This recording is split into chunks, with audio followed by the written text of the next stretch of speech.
Anyway, let's move on to the first interview of the morning. You'll know yesterday that I spoke to Leah Wong, who is the new leader of, the rebranded Opportunities Party. It's now called the Opportunity Party or Opportunity, and they don't want it to be called TOP, which, as someone with some experience in this knows, is bloody hard to get away from because it still has the initials TOP. And look, she had some issues with the what is a woman question that I asked her, but she said still into radical centrism. And I thought it might be interesting, given this flurry of interest in not TOP, the Opportunity Party, to go back and talk to the founder of that party, Gareth Morgan, currently very busy talking up his sculpture farm north of Wellington, near Transmission Gully. He joins us by video link now. Where are you, Gareth? That's a lovely painting of Mount Maunganui behind you. Yeah, that's where I am. I'm at the beach house looking at the weather. It's nothing like the picture behind. It's terrible. So I'm just trying to work out if I'm going to walk up the mountain today in the pouring rain. All right. I'll just hide inside. Now, Gareth, by 2018, you had nothing to do with the party. You handed it over to the people who'd worked for it. You must, though, keep an eye on it, and you must have some fondness for it and the ideas that it tried to advance. Well, to be honest with you, Sean, I should have shut it down once we'd done our thing, because the whole point of TOP was it was best practice policy in a whole range of areas. And we had not only done our own research behind that, but we had canvassed each sector as to what they thought the best policy approach was to them. And so I was pretty proud of it from a policy point. The research that went in was remarkable. I don't think people really realised how deep you dived into stuff. No, that's right. And so when we didn't make it. It was in 2017. We got, I can't quite remember, 2.5%, somewhere around there. I'd had enough of that. 9 months felt like 9 years, and I walked away. Now, we had staff who wanted to keep it going, and I made the wrong decision there. I allowed them to take the name and keep it going, but of course there was nothing there. There was no policy development of any substance whatsoever, and there certainly wasn't any money in terms of getting yourselves out. So from then on, it's just been a terrible slide to nothing. Well, they'd say and I tried to get the question out of them: who do they want to vote for them? What are they trying to represent? And I hate to say it, it felt pretty woke, chattering classes. What I heard yesterday. Well, that's what happened. 2018 with when Jeff Simmons took it over, because he was very much of that school, and that was where the division between myself and him came. But I didn't want anything to do with that stuff. I was only interested in best practice and all the different And there areas. were some policies, Cornerstone, UBI, capital gains tax. One of the reasons I really wanted to talk to you today. Labor have finally come up with something you might call a capital gains tax, but geez, you were strong on that back in the day. Gareth, you just said it required absolute political courage to introduce it.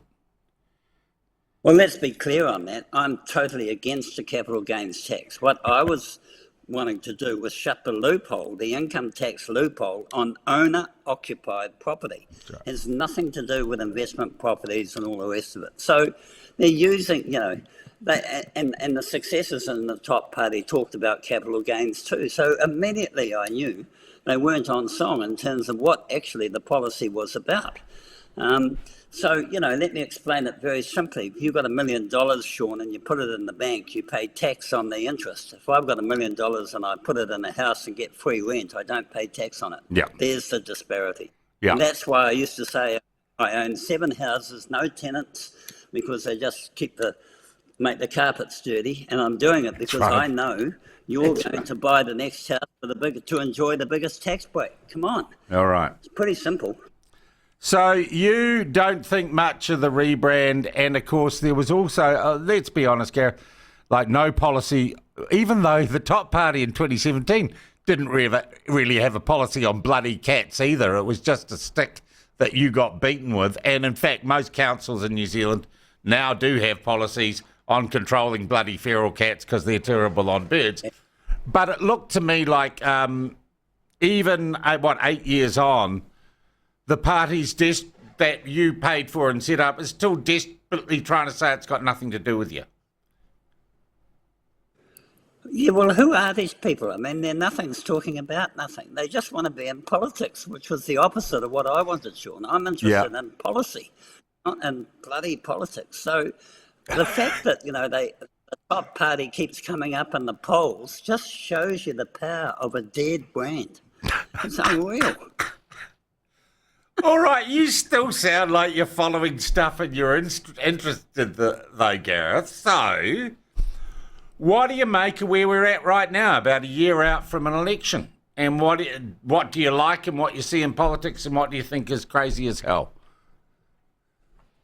Well, I think everybody in that game is suffering from the fact that New Zealand's not growing.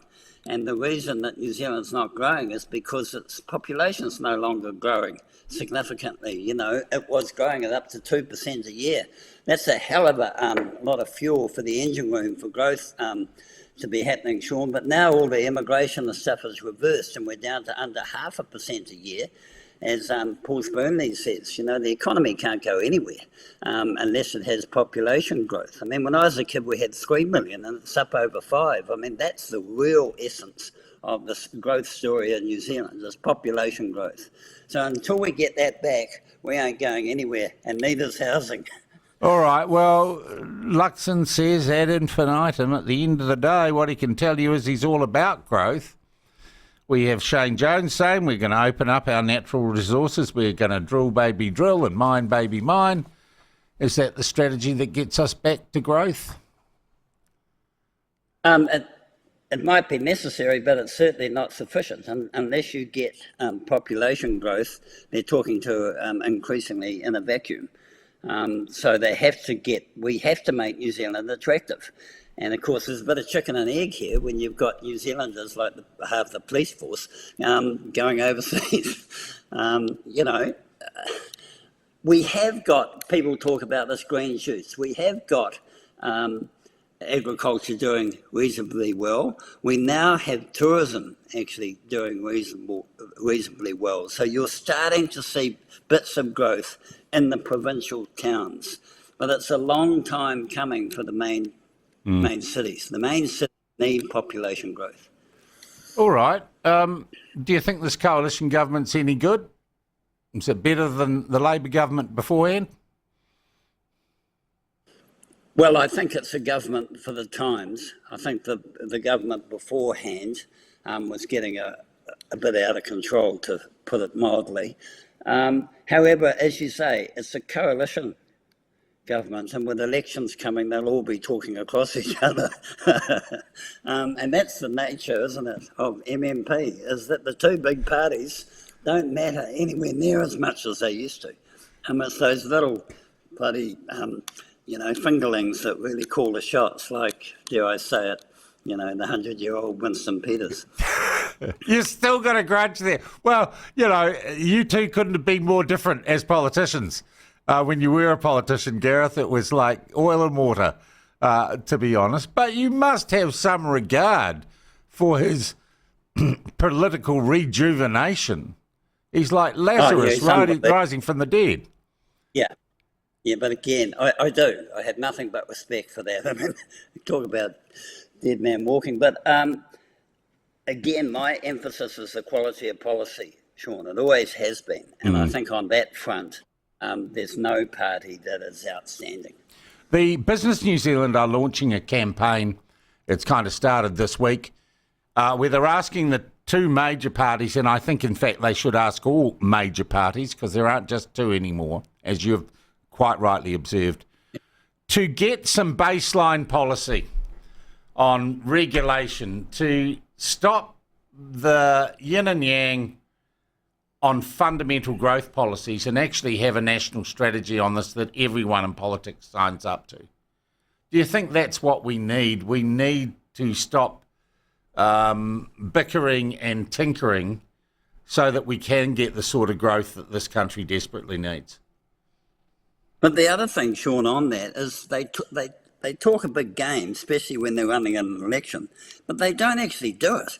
I mean, they were talking about RMA reform and, getting the councils straightened out on this regulatory stuff.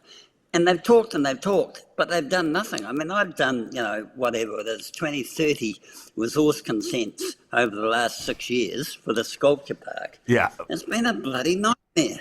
I mean, can't believe I'm that patient, because some of the dorkish things these councils come up with, all in the name of the RMA. And then when you actually examine the RMA, or you get AI to do it for you these days, you find that they, haven't got a leg to stand on with their interpretation.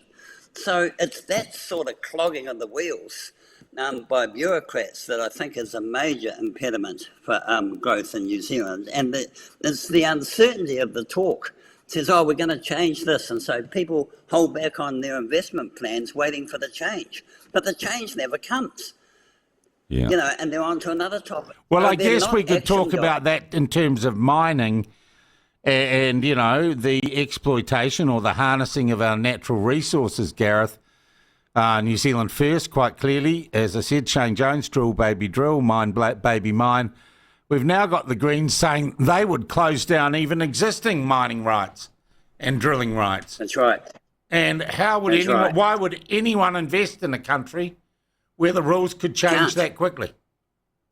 And when somebody like Shane Jones gets the upper hand for 5 minutes, they do change really quickly. But then, as you rightly say, only for us all to be told that they will be changed back as soon as he's, off the scene. So it's a horrible environment for investment.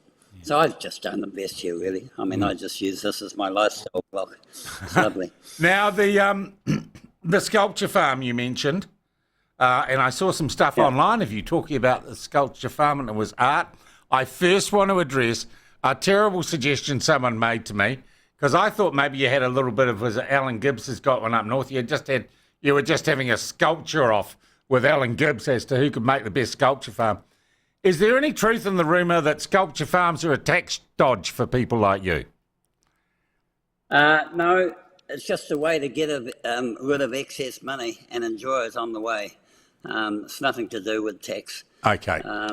I just enjoy doing it. I mean, it's nice and different from the last 40 or 50 years behind a desk where, most of my work was economics. I spent 2 weeks on cats, and of course I'm known mainly as the cat guy as a result of that 40 or 50 years of effort. Yeah. That's New Zealand. Gareth, how many sculptures out there? How many have you got out there? I've got 10 up at the moment. We've got another 5 will be in place by the end of summer. By the end of next year, we should have about 17 big ones, and then it's pretty well full. Okay, and they're so bloody big you can see them from Transmission Gully when it's open and not being resurfaced. Yeah. Can people come and see them themselves? Can they have a walk round, and is it open to the public? It is, but only by prior booking. So I just don't want, everybody all over the place. So you have to order it up, and we open it for you. That's the way we do it. Okay, and how often is it open? I mean, school groups and stuff like that? As often as people want to come, really. So, bloody good. Well, I must go. Very self-indulgent, but it is fun. Okay, well, I must go out and have a look. Well, Gareth, it sounds to me like Opportunity, as they now want to rebrand themselves. You don't think they've got a snowball's chance? No, God, it's just a joke. Yeah, all nothing right. There for sure. Well, we were close. I'll tell you what, and I say we because I was working for you. We were close. 6 weeks out in 2017, and Jacinda came in, or lipstick as a pig, on a pig, as you called her, and sucked every swinging female vote out of the room, and she was all over, mate. Otherwise, you would have got there. Yeah. Yeah, no, it was a lot of fun, Sean. Awesome. It was good fun, and, it was good to get proper policy out there, if only for 5 minutes. Good on you. Always a pleasure, Gareth. Take it easy. I hope the weather improves at the Mount. Okay, mate. Cheers. All the best. Gareth Morgan, founder of the Opportunities Party. or top. They're never going to stop people calling it top. Not particularly impressed, obviously, with the rejuvenation of the party. And the sculpture farm, not a tax dodge. I'm glad we cleared that up. Must go out there.